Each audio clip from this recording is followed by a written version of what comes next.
Boom, boom. Oh, I guarantee if you ever get that close to an elephant, you'll say, wow. Just like, wow, I'm in the wonders of wildlife here in Springfield, Missouri. This is called the African Room, and I've been blessed enough to be able to take all these animals that's in the African Room. Oh, what a fantastic place. I still pinch myself from the first time I ever went over, which actually was an experiment to open up archery hunting in South Africa. Conservation at its best. Elephant, lion, Cape buffalo, the dangerous game. It makes my heart pound just thinking about all those animals. I've been super blessed. Welcome to another Bob Foulkrod's hunting adventure. Sit back and enjoy.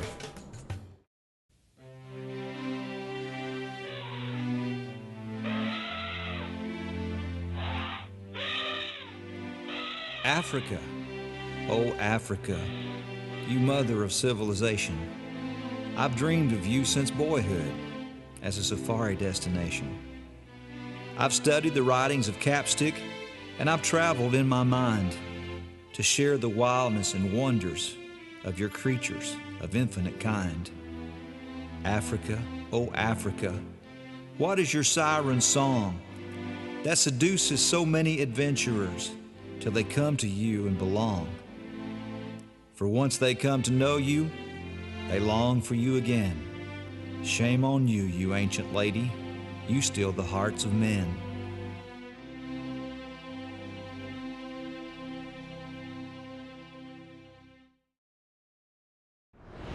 Victor Chevrolet, Bass Pro Shops, and Alamocitos Ranch present Bob Foulkrod's Hunting Adventures.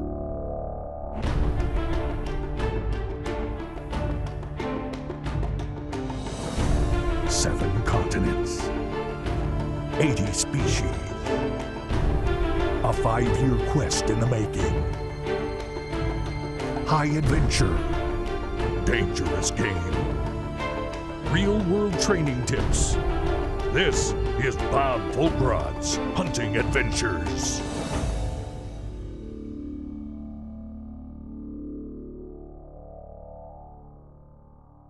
Welcome to another exciting adventure from Bob Foulkrod's Hunting Adventures. And this week we're going to South Africa, not only for plains game but for dangerous game, with Warthog Safaris, one of my favorite people to hunt with in Africa, for a lot of reasons. A couple days ago we came into the community, fed 300 kids waiting for a dish of food and a piece of candy with big smiles on their faces. Today we're visiting the school themselves, where we're donating soccer balls and shirts and hats. It may seem like such a small thing to you, but trust me, over here it's a big deal. So I know you have lots of choices. Sit back and enjoy the show. Hopefully you can go to Africa yourself someday, and when you do, you may want to consider somebody that's giving back more than what they take. Your Warthog Safaris, there's warthogs everywhere. They're fun to watch. They're nasty if you get up close. We saw this one. Bob actually spotted him, and we ran down to him, got out of the vehicle, ran on down probably 100 yards toward him. He was extremely well hidden in the brush, and his tusks, his cutters were so prominent that they were outsized. I mean, you look at it and looked in the scope and it just didn't look right. You can see his head.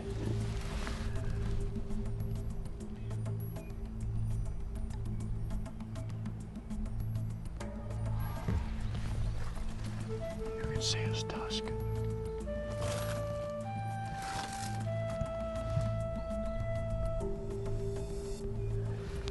Can you see him? Look with your open eye. You can see his tusk going, he's looking straight at us. See his moving, he's moving his head. Yes.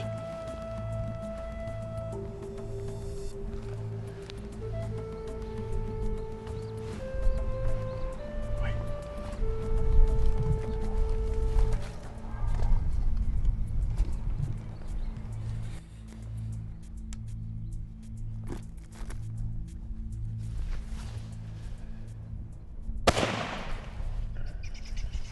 Amen. Good deal. Good deal. Thank you. That last was then I can see him.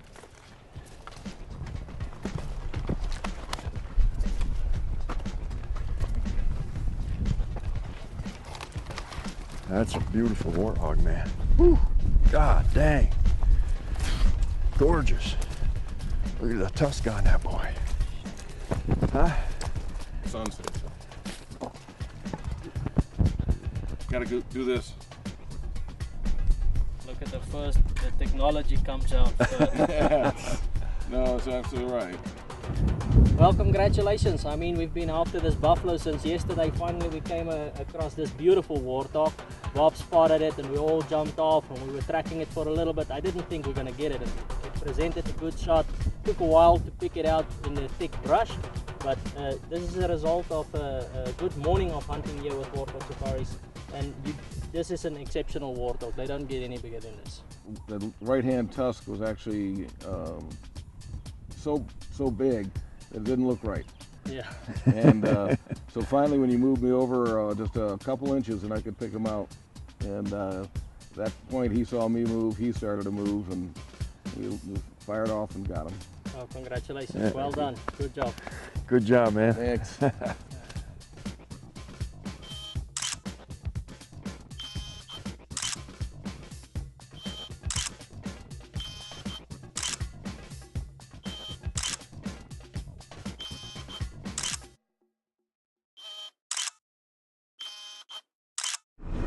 Bob Folkrod's Hunting Adventures is brought to you by these fine sponsors: Vortex, Kinatrek, Kufaru, The South African, Namibian, Botswana and Zimbabwean lion populations is the only lion populations in the world that is increasing in numbers. All other lion populations are decreasing. Decreasing, sure. So we have 67% of South Africa's lion population is in captive or on private ownership. Yeah. And then we also have South Africa in total has got 2/3 of the world's lion population. Yeah. The system that is implemented by our government is pro-hunting and pro-conservation and pro-utilization. And that is the success story behind South Africa's wildlife. The African lion. That's his name. Not Bambi, not Cecil, but simply the African lion. We will show you why, through conservation, what one species can create in revenue. It's a very controversial show that will show emotion and will also show facts. Try to take your emotion away and watch the facts. Because unless hunters and non-hunters work together, the king of the jungle will not survive. We will also show you what happens when we stop hunting. We also released a male and a female back in the wild, but we have to find suitable habitat for that. Think of your states. Someplace in the United States, Pittsburgh, Philadelphia, Chicago, and we release a grizzly bear. How long do you think he'll survive? It's the same thing in Africa. I'll also show you just a skit of African people sitting around on the ground discussing the white-tailed deer situation back in the United States. Well, my friends, that's what you do when you sit in your easy chair and try to tell the African people how to control their lion population, which they've been doing successfully for thousands of years.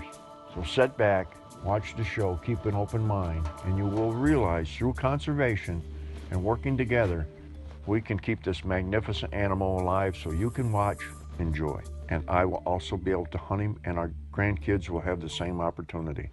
This is just one outfitter making one big difference here. You ask me where the meat goes and the food goes, right here we're gonna start handing this meat out.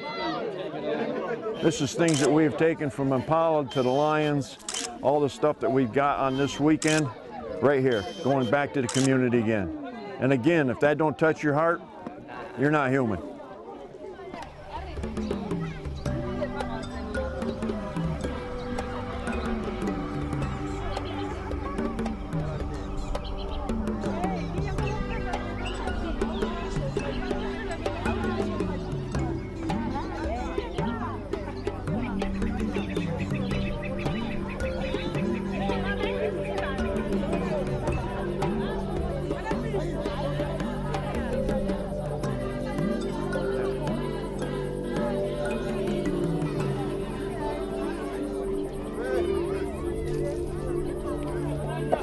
Well, Mr. Bob, this is it. I guess we're done Very good. today.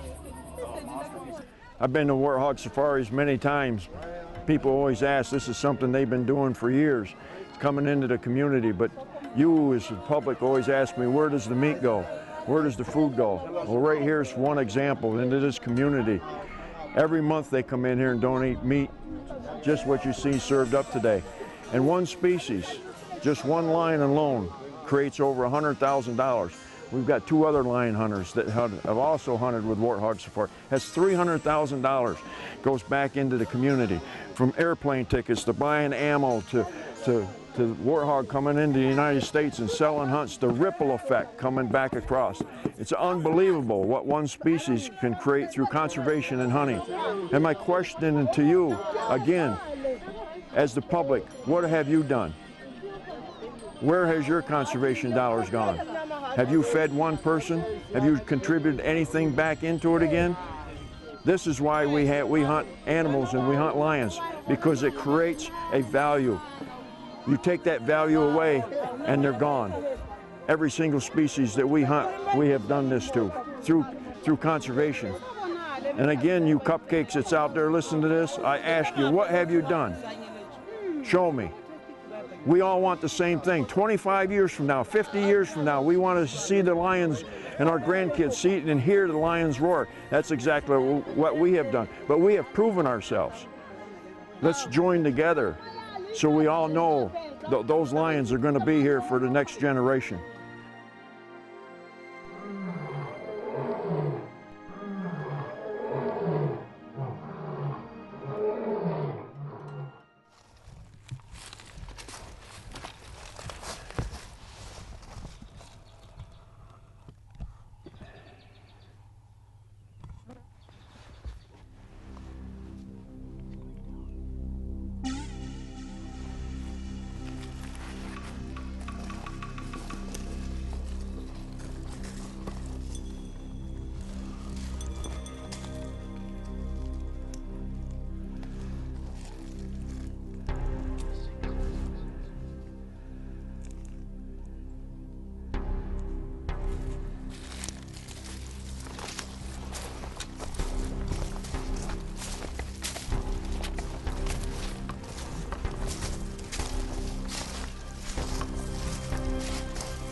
Mind the other bull behind it?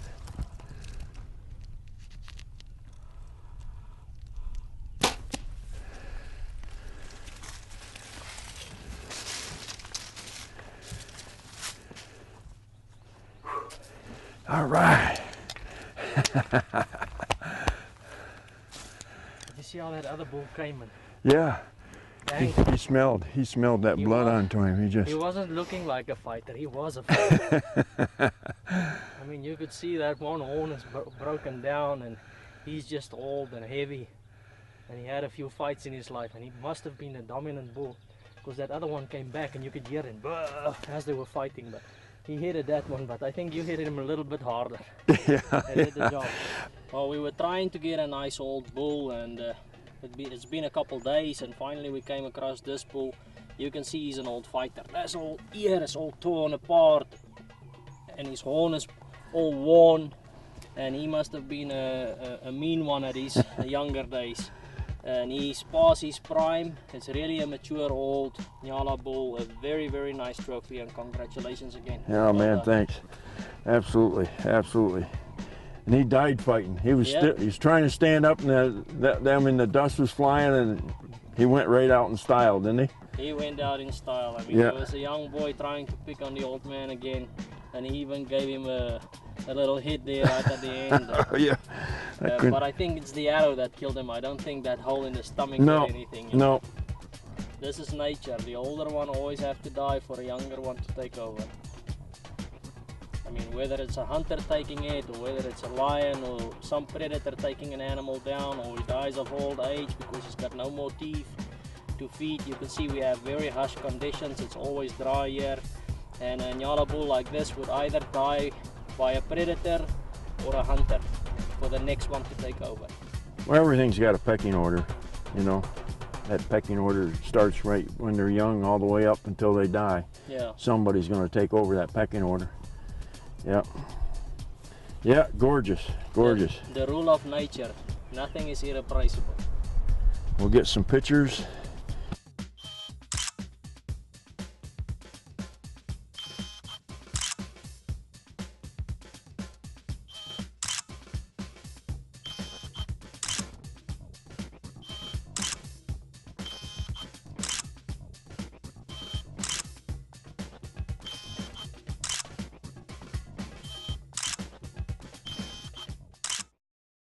One of the biggest success stories of foreign hunters coming to South Africa is their ability to convert prehistorically cattle land into wildlife managed land like what you are seeing here.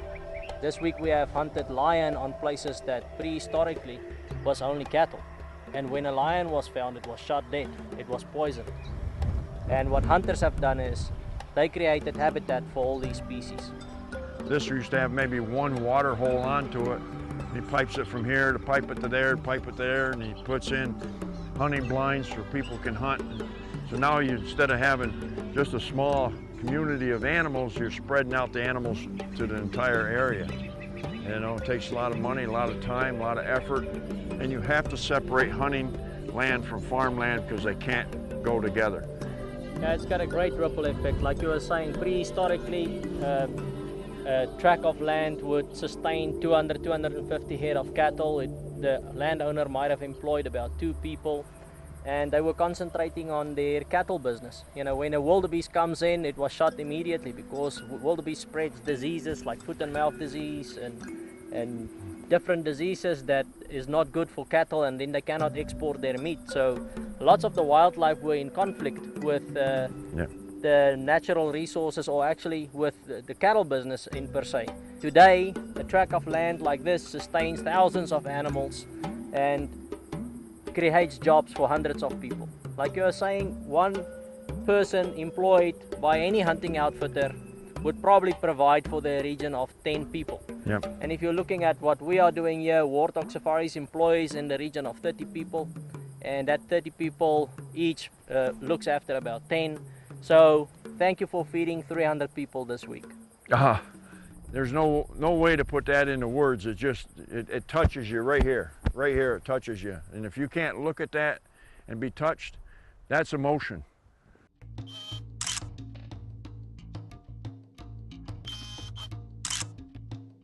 As you see, Warthog Safaris is getting ready to go to the school here soon, where they're providing not only food, but also candy and some hats and shirts for them. And we got some volleyballs, or I'm always saying volleyballs, but they're actually soccer balls. I don't know why I keep saying that, but we do.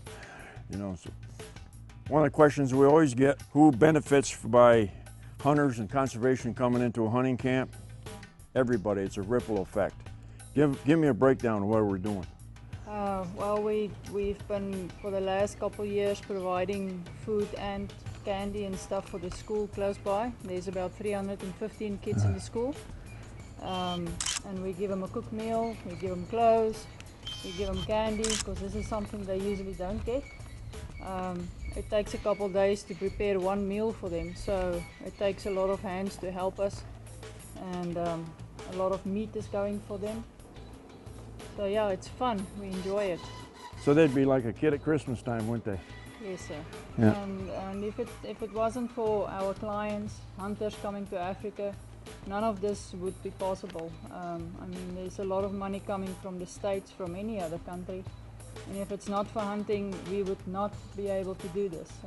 We're feeding a lot of kids, a lot of families, a lot of people working for us, and if they don't have a job, none of this will happen. So I just actually want to thank our hunters that's hunting with us, clients that's been coming here for years. We appreciate everything they do for us. Yeah, exactly. I mean, just To think that you take a portion of what comes back in from hunters, now you turn around and give them a portion back again. I wish I could take every single child that graduates from high school, bring them over here to Africa and let you see how the other half of the world lives. I guarantee you would go back home and have a great appreciation in what America has. I was asked to go several years ago lion hunting in Africa, and I always kind of dreamed on doing it. There's 3 categories of lions: wild lions, wild managed lions, and captive bred lions. Captive bred lions get reintroduced into wild managed areas, and after a certain amount of time, hunters are getting the opportunity to hunt these species in wild managed areas.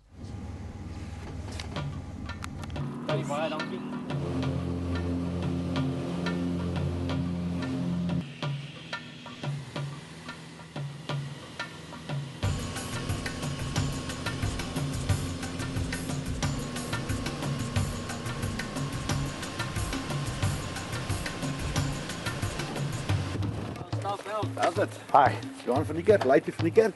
Bob, I gotta get help. Oops, I always wanted to do my...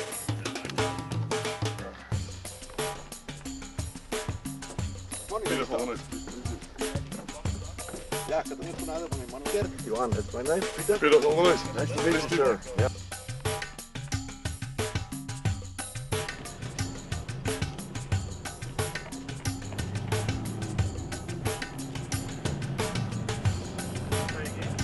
I'm using the fat, it's an all blade one. I've shot everything from moose to brown bears with them. And my bow's shooting 300 feet per second at 80 something pounds, so going pretty quick. We were spending some time looking for tracks on some of the dirt roads and paths in the area.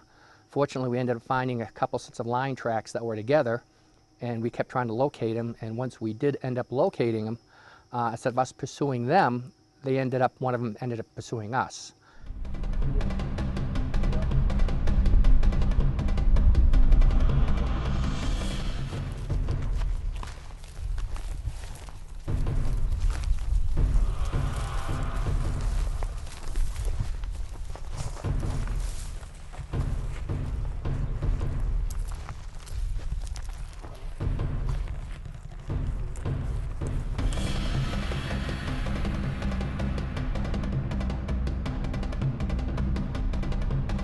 First day.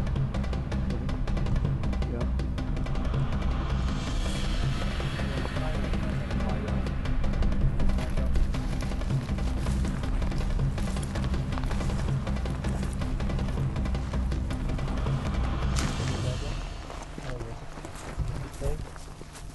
Am I gonna shoot in the chair?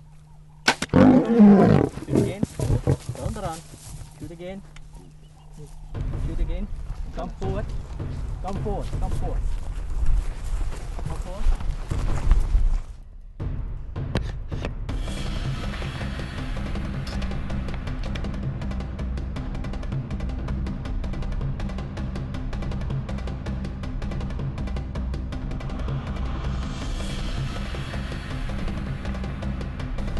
Am I gonna shoot in the chest? Shoot again. Shoot again. Turn around. Shoot again. Shoot again. Come forward. Come forward. Come forward.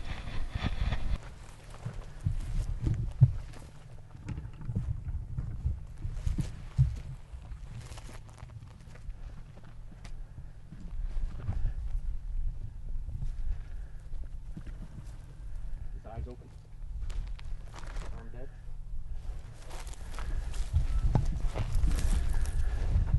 Good job, man. Congratulations. What a result of a good day of hunting. Beautiful lion here in the Kalahari, and well-deserved trophy and a beautiful shot. Congratulations. Thank you very much. If you hadn't shot when you did, Tom, we probably would have had to kill him. I was worried that you were going to shoot before I got a chance. Yeah. I was worried about the other one charging right after. Well, you had no choice. You had to shoot him. Happy? Oh yeah. Beautiful lion? Yep. That's good. It was pretty close. Get down behind him. There's your African lion. Yep, years of waiting to finally be able to go on a hunt like this really turned out perfect this time. Oh, I'm telling you. Excellent. We didn't have to track too much. We were lucky to come across these 2 big males laying in the shade, and they were very relaxed. They wasn't going to go anywhere. We managed to get around the bush, and one of the lions decided to get up and was also coming right at us, probably more curious than anything else. And then his curiosity turned into somewhat of a mock charge. He was indecisive of whether he was going to come for us or not. The next moment, me and Bob were almost at the ready position, and Tom were asking, what should I do? I said, well, I guess you got to shoot it now, or you know, we will probably have to shoot it. This thing's not going to stop. And then he put a perfect shot straight in the heart in it. Probably turned around, ran about 20 yards or so, if that, and it finally expired right here where we're sitting now. And it's a result of a perfect bow shot. This is one of the most difficult shots you can take with a bow. A frontal shot is not the recommended shot. But you know, when you get in a situation like that, you need somebody like yourself that's very experienced, that knows what he's doing. He knows his equipment, you know exactly how to handle your bow, and you did put a perfect shot in it. So well done. A great result of a good day's hunting. You know, we were discussing it, and we were saying to Tom, what are we going to do? How is it going to happen? Yeah. And you cannot write a script for hunting. Each and every lion hunt is different. You know, here we had a problem with the other lion that wasn't going to leave his buddy. And I've seen it with many different hunts. We've seen it with buffalo hunting, you know. Yep. One of the buffalo hunts we've been doing in the past, the one buffalo wouldn't leave the others. He tries to pick up his buddy, they fight because they are all in competition for dominance all the time. And the other one was not going to leave, and that was our second concern. We didn't know what we were going to do. We were going to have to shoot another lion or how it's going to turn out. But eventually the other one managed to get away from this one, and hopefully we can get some good pictures. And yeah, beautiful trophy. You can put our pretty faces on a big picture in your office. Thank you very much. It was only first pin, wasn't it? First pin. What pin was on him? All. All of them.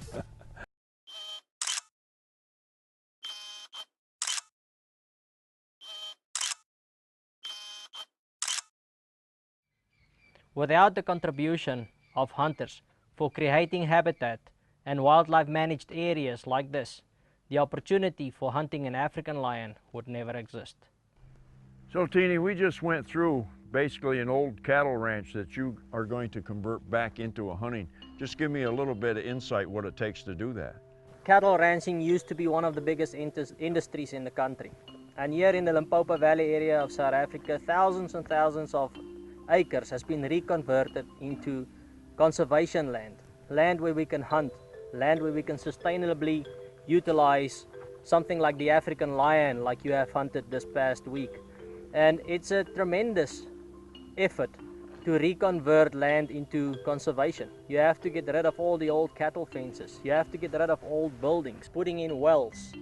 You know, without the hunter's dollar, we could not put in wells. Without the hunter's dollar, we could not relocate and re-establish land for conservation purposes. It takes a lot of effort, it takes a lot of money to take off all the old cattle fences and re-establish this land to be wild as wild as we can possibly get it in today's terms, and relocate animals like lions and sable and buffalo to be free roaming in order to give people an opportunity to hunt it again. The land can only sustain so many head of cattle, and prices of cattle went down, so people would put more cattle on their land, and the effect of that is you're destroying the habitat. So in a case like this, in this farmland and this cattle, say a farmer, how many employees would he hire? On average, a cattle rancher would have in the region of 100 to 250 head of cattle, and he can manage to do it with 1 to 2 employees. Yeah, so we looked at thousands and thousands of acres that you've restored back from farmland onto hunting lands. How many people do you employ? Well, on average in the hunting season we run about 30 employees, and it goes up because once we start to convert this land back into conservation land, we'll take about another 30 guys in as casual helpers in order to take these fences off and break down some of the buildings and so on and restore this into conservation land. We visited communities, we visited schools. Would a farmer go back into the schools and help feed the kids and feed you know, going into the high schools and doing the same thing? Would they do that? You know, I think that is the contribution that hunters are bringing to the country. They bring foreign currency. The South African rand is not that strong, and people in the cattle business are finding it tough to survive.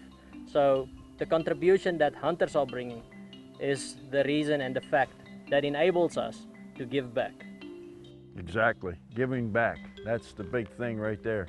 And again, the ripple effect. 2 employees versus 30 to 50 employees. The ripple effect on that from feeding their families, I mean, it just keeps going out.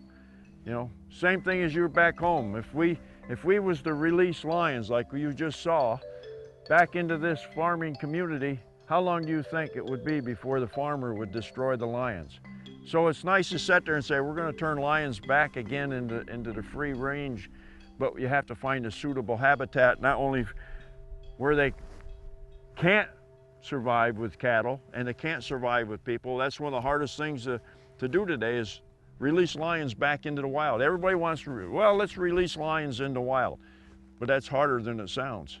Yeah, people has got a misperception on what's going on in Africa. Africa is also a developing country with more and more people, more need of food and less habitat for all this wildlife. So it's very idealistic to think that we can release 10 and 20 and 30 and 40 lions into an area. But what we got to determine is what was the first impact, what was the first reason for that area to be in need? What is the first reason for there not to be any lions? And that is the conflict between humans and animals. You can think for yourself, if there was lions with this cattle here, it would be in conflict with a poor farmer. This poor farmer might have 100 head of cattle. If he loses 10 or 20 of cattle to lions, that would devastate it. Yeah, no different than the grizzly bear back in the States, you know. It wasn't the hunters that hunted them out, it was loss of habitat. Same thing. What should never be taken out of sight is the fact that everybody has got to make a living, somewhere or another, and if it's not funded by money, real money, you cannot have any kind of business. This guy found his life and living in cattle, and it used to be the main business in the area. But vegetation and droughts caused a lot of them to go out of business. You can only sustain a certain amount of cattle on a huge tract of land, but you can do about double or triple that with wildlife. Yeah. Because they are way more selective in what they are eating and they in different vegetation, and they are doing much better than cattle in the Limpopo Valley area. There you go. Hunters and conservation working together. That's a success all by itself right there. Welcome. We're down here at the school in this community feeding approximately 300 and some kids, giving them soccer balls, wild game, food, clothing. And this would not be happening without the hunting community, conservation. Without hunting, this would not happen at all.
This is what we got this week.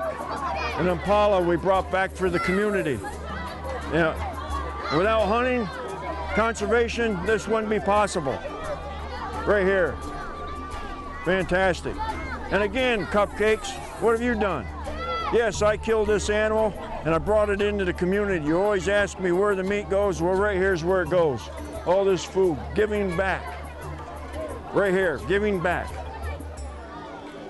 On behalf of Warthog Safari and myself, Bob Folkrat's Hunting Adventure, it's an honor to be here. Thanks for everything. Thank you very much. It's a pleasure to meet you. Sir, yes, sir. Thanks very much. Yeah.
The demand for the African lion will never go away.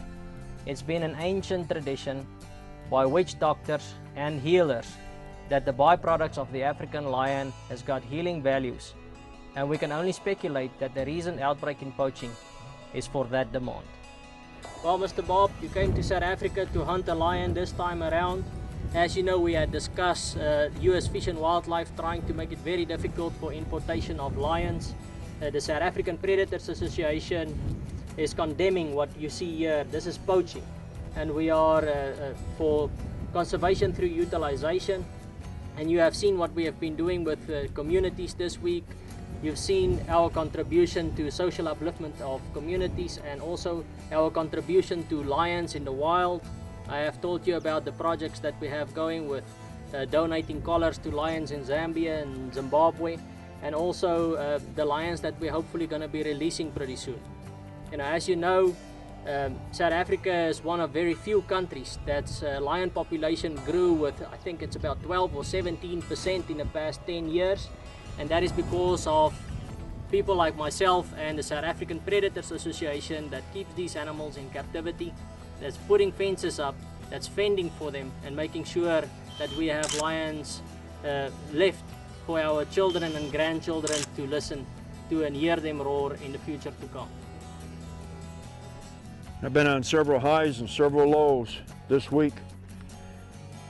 High is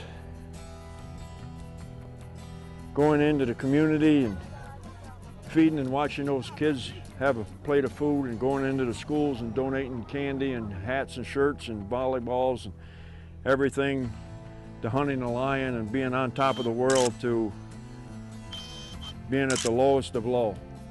Poaching, 2 animals totally wasted. Last week it was 12 lions, heads and feet cut off, that had to be totally buried. If this don't give you an emotional low, I don't know what will. This is poaching at its total worst. There is a reward out trying to find these folks. First they started with us rhinos, then it was the lions, and now it's the tigers. You can see that's not hunting, that is definitely poaching. I'm emotional right now, just like you probably are that are watching this. Just remember, I am a true hunter and a true conservationist. This is true poaching at its worst. A total loss for everyone, you and me.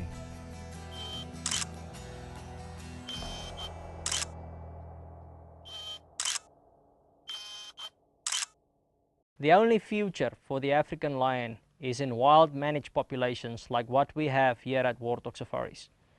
The fact that there is constant conflict with humans and lions will never go away. Either the lions are going into the territories where there's humans, or the humans are going into the territories where we have lions. Therefore, habitats like what we are creating here in South Africa with SAPA is the only future for the African lion, by having wild managed populations of lions that allows hunters to come and hunt the species. Oh, he's going this way. What do you got going there, Bob? A big old lion track. Simon saw him from the back of the truck. Been around this area. Fresh?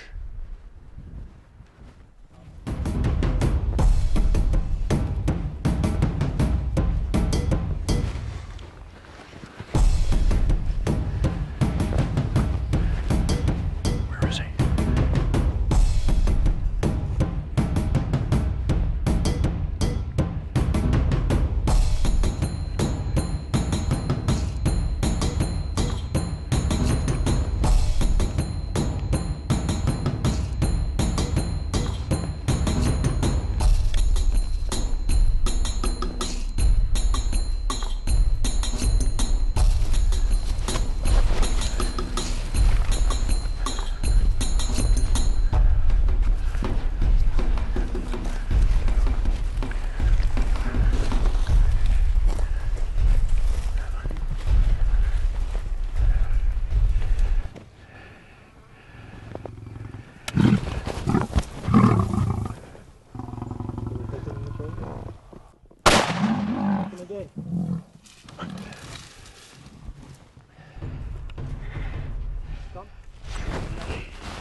Yep.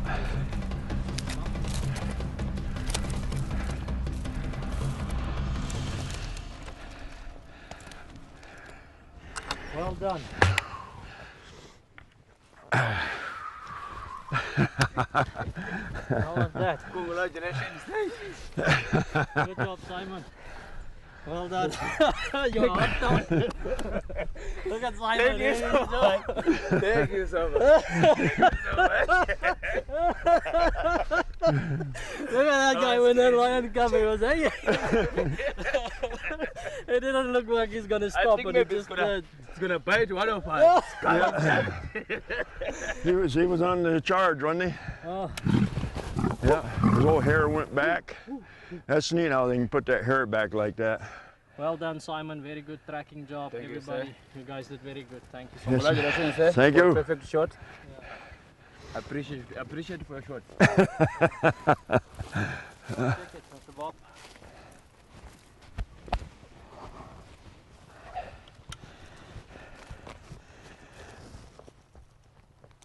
Well, Mr. Bob, I think it's been about 2 years since we started to discuss the idea of showing the general public out there and the hunters what the contribution of the African lion is in dollar value. South Africa is the only country that's lion population grew with, I think, 12 or 17% over the past 10 years. And I think we can contribute that to the South African Predator Association, which is the custodians for hunting and breeding the African lion. We are constantly working and looking for opportunity to reintroduce lion into the wild again. Although conflict with human and this magnificent animal is on the order of the day. You have seen this week and you have witnessed where people have poisoned lions and tigers, and you've seen how they cut off the legs and the heads. And if it isn't for an organization like the South African Predator Association, there might not be many lions left in the future to come. As you were saying before, I think everybody, hunters and non-hunters, has one goal in mind. We all want to ensure the survival of the African lion. You know, the conflict in human and animals, and human and lions particularly, is so high in African countries where there's no food supplies, where these animals are actually would go into communities and villages and raid their cattle and so on. And that makes it very hard to find habitat for these animals. You can also not point a finger at a person who has have to poison a lion or kill a lion because he just took 50% of his bank balance. Yep. You know, people don't see it like that. They see the lion, people in the cities and in towns just have this idealistic lifestyle where they can go to Walmart and buy food supplies, a nice little packet of meat, and it's costing them $5 or $10. When you live in Africa and you have a herd of cattle and a lion comes in and eradicate 5 or 10 of your 15 or 20 head of cattle, that's 50 to 45% or more of your bank balance gone overnight. Yes, exactly. And if we don't support these communities, there will be no lions left in Africa.